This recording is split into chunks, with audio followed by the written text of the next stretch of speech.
সারা দেশে নানা আয়োজনে মুক্তিযুদ্ধে বীর শহীদদের শ্রদ্ধা ভরে স্মরণ, সন্ত্রাস দুর্নীতিমুক্ত নতুন বাংলাদেশ গড়ার প্রত্যয়।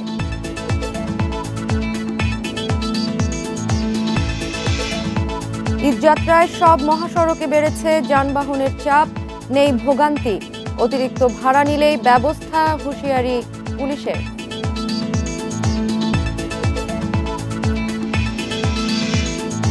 ঢাকা ভৈরব ও ঢাকা নারায়ণগঞ্জ রুটে কমিউটার ট্রেন চালু, সরঞ্জাম স্বল্পতায় পুরাতন ইঞ্জিন ও কোচ সংস্কার করেই সার্ভিস।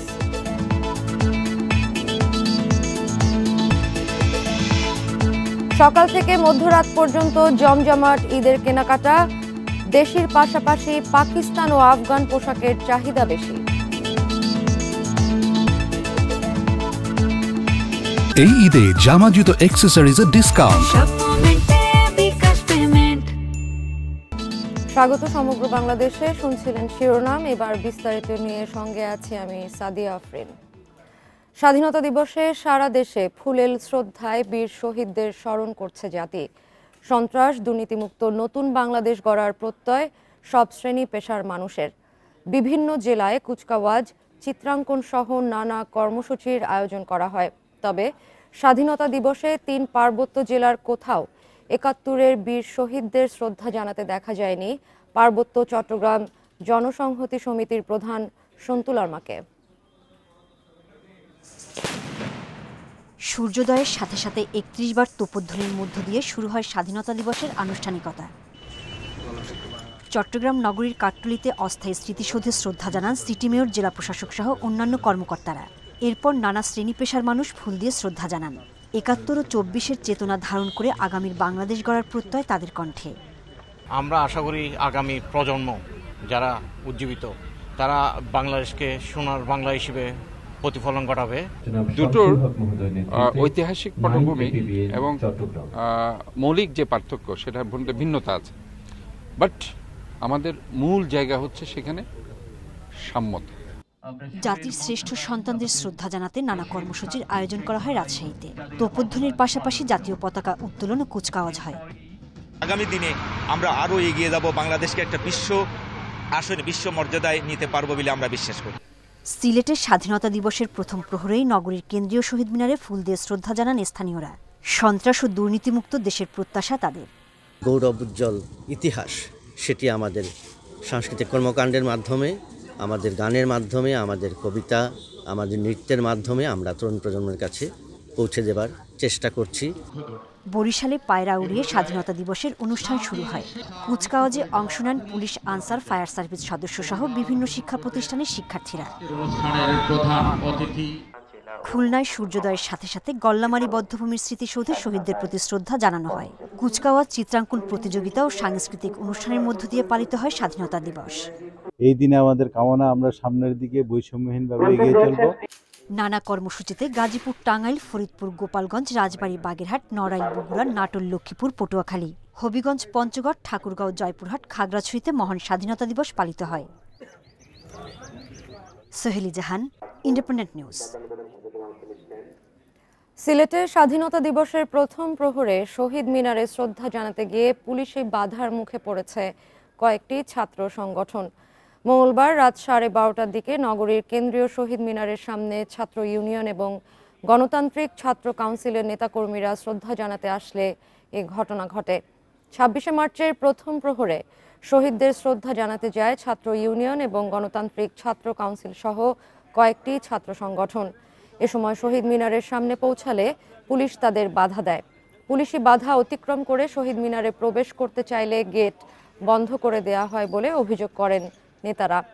এ সময় শ্রদ্ধা জানাতে না পারায় ক্ষোভ প্রকাশ করেন তারা। এদিকে পুলিশ জানিয়েছে, জেলা প্রশাসনের নির্দেশে প্রথম প্রহরে শহীদ মিনারে ফুল দেয়া বন্ধ রাখা হয়। পরে সংগঠনগুলোর প্রতিবাদের মুখে গেট খুলে দেওয়া হয় বলে জানায় পুলিশ।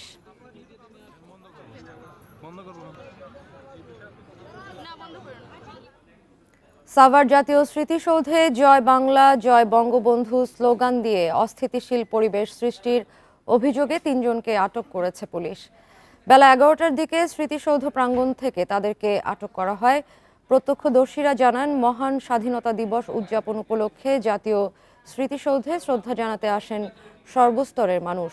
হঠাৎ 15 থেকে 20 জনের একটি দল জয় বাংলা, জয় বঙ্গবন্ধু স্লোগান দেন। এ সময় অনেকে তাদের ধাওয়া দিলে ছত্রভঙ্গ হয়ে পালিয়ে যাবার চেষ্টা করে। এ সময় পুলিশ 3 জনকে আটক করে।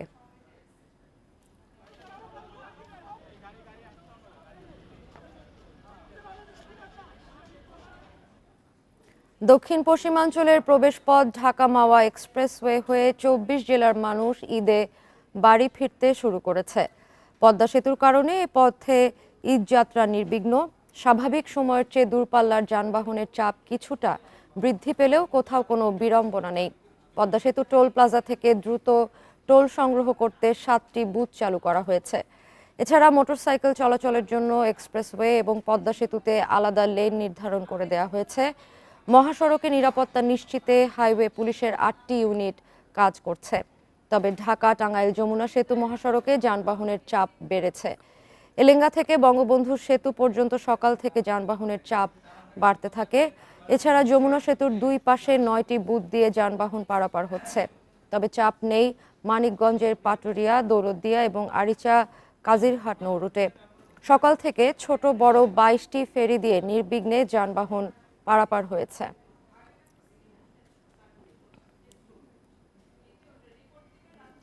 ঈদযাত্রায় অতিরিক্ত ভাড়া নিলেই আইনগত ব্যবস্থা নেওয়া হবে বলে জানিয়েছেন অতিরিক্ত আইজিপি দেলোয়ার হোসেন মিয়া। দুপুরে গাজীপুরের চন্দ্রামোড় এলাকায় মহাসড়ক পরিস্থিতি পরিদর্শন শেষে সাংবাদিকদের তিনি কথা বলেন। তিনি বলেন, ঈদকে সামনে রেখে নিরাপত্তা ব্যবস্থা জোরদার করতে ড্রোন পর্যবেক্ষণ, motorcycle patrolling, quick response team থাকছে। সড়কে গোয়েন্দা নজরদারি এবং ওয়াচ টাওয়ারের মাধ্যমে চন্দ্রা ত্রিমোড় এলাকায় পর্যবেক্ষণ করা হচ্ছে। এছাড়া যানজট নিরসনে হাইওয়ে পুলিশের পাশাপাশি বিভিন্ন সংস্থা একযোগে কাজ করছে। অতিরিক্ত ভাড়া আদায় প্রসঙ্গে আইজিপি বলেন, ঈদকে সামনে রেখে যেসব পরিবহনে যাত্রীদের কাছ থেকে অতিরিক্ত ভাড়া আদায় করবে তাদের বিরুদ্ধে ব্যবস্থা নেওয়া হবে।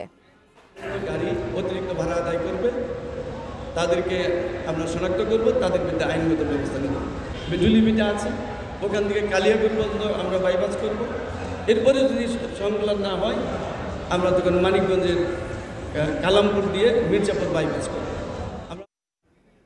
ঢাকা ভৈরব এবং ঢাকা নারায়ণগঞ্জ রেলপথে 2টি নতুন কমিউটার ট্রেন চালু হয়েছে।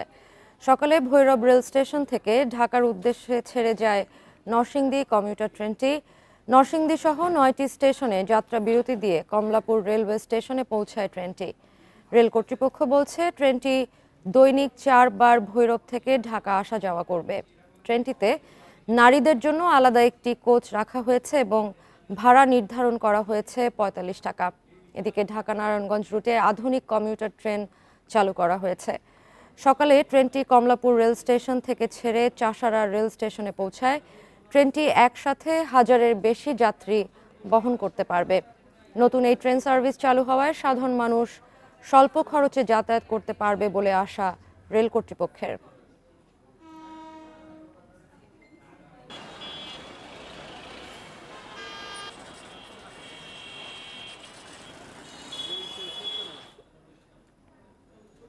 এবার ঈদ কেনাকাটার খবর।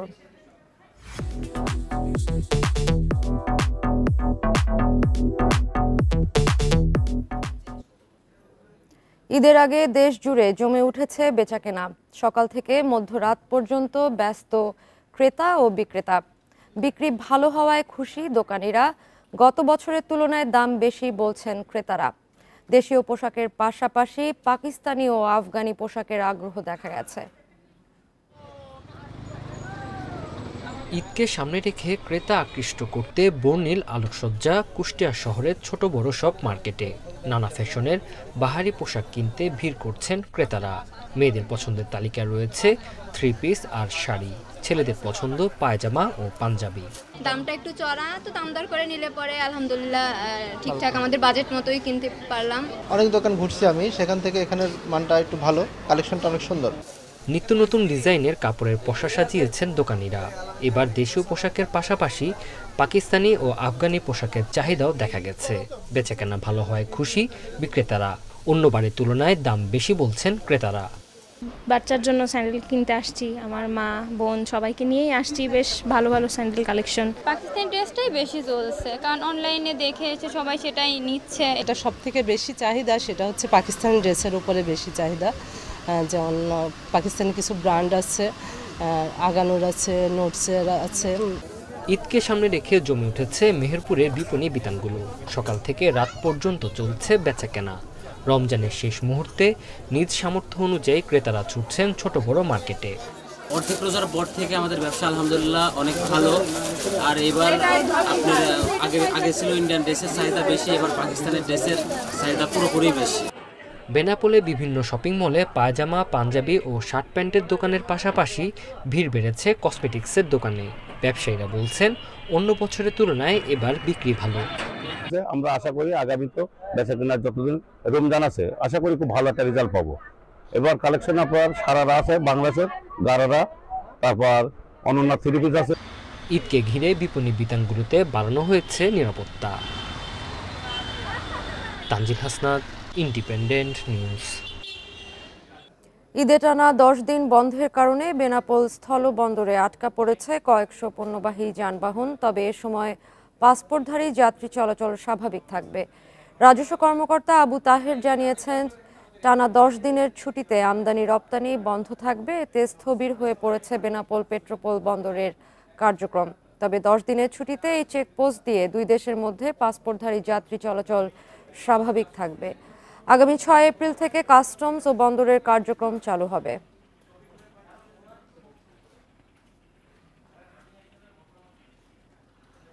চট্টগ্রামের মিরসরাইয়ে বিএনপির কমিটি গঠন নিয়ে দুপক্ষের সংঘর্ষে গুলিবিদ্ধ হয়ে একজন নিহত হয়েছে। আহত হয়েছে আরও 12 জন। এদের মধ্যে 2 জনের অবস্থা আশঙ্কাজনক হওয়ায় তাদের চট্টগ্রাম মেডিকেলে ভর্তি করা হয়েছে। মিরসরাই উপজেলা নির্বাহী কর্মকর্তা মাহফুজা জেরিন জানিয়েছেন, কমিটি গঠন নিয়ে কয়েকদিন ধরেই বিএনপির যুগ্ম আহ্বায়ক নুরুল আমিন ও বিএনপি নেতা আমিন প্রকাশের মধ্যে বিরোধ চলছিল।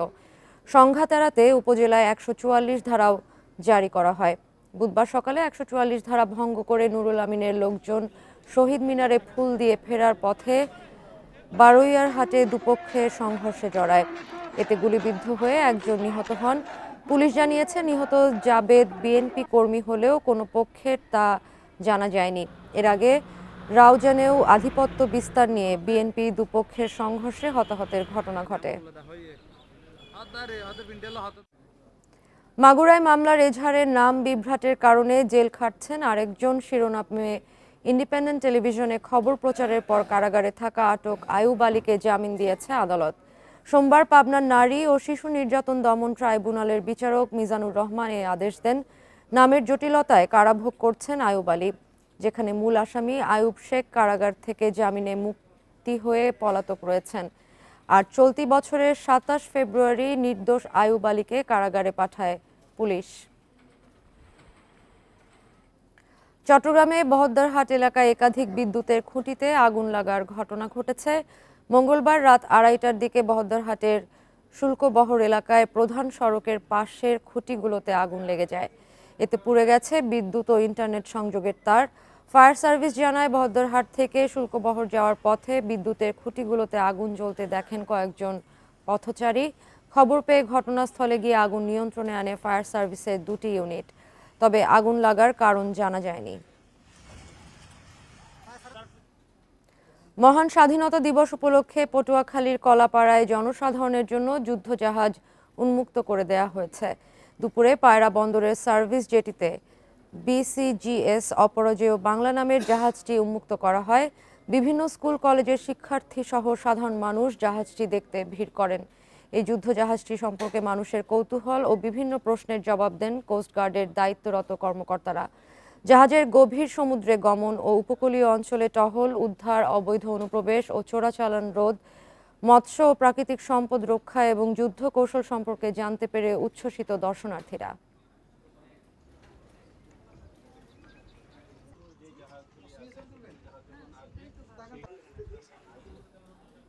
সমগ্র বাংলাদেশ শেষ করছি। ধন্যবাদ সবাইকে।